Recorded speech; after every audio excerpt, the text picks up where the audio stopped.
কুয়াশার মধ্যে কি বলে তুমি এত সকালে রান্না করতে শুরু করেছেন? আজকে বিটি আসেনি? না রে, বিটি আসবে না? আসতে পরে আসবে, তো সকালে রান্না তো করা লাগবে, তো সকাল সকাল করা দিছি। কি হয়েছে তোমার? হ্যাঁ, টাকা দেখেন কিভাবে গোটা এই আলুগুলো দেখেন ছিটাচ্ছে বসে থেকে। কিচ্ছু বলা হবে না, বললে গোড় মারবে মাটি। সিধা তার মধ্যে কি রান্না হচ্ছে? সিধা ডাটা বাবা। আর নতুন আলু দে। ডাটা দিয়ে, আলু দিয়ে, আর হচ্ছে রুইয়ের মাছ দিয়ে ঝোল। হ্যাঁ? লেও কথা বলো, লেও কি বলবো?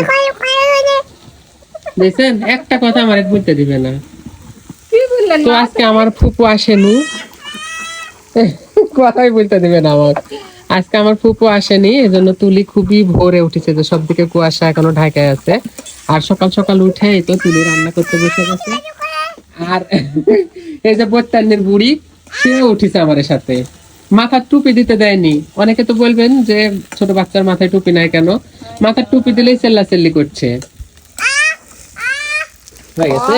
মানুষ করা বড় দুষ্টা হয়ে গেছে আমার।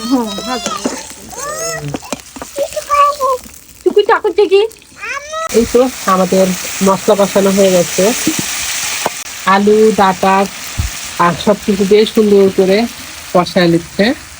কষানো চলছে এটা। হ্যাঁ, এই তো সুন্দর করে কষায় নিচ্ছে। আসলে রান্নার আসল স্বাদ কিন্তু আছে কষানাতে, তাই না? আসলে যে তরকারি কষাতে লাগে বোঝা যাবে তরকারির স্বাদ কেমন হবে।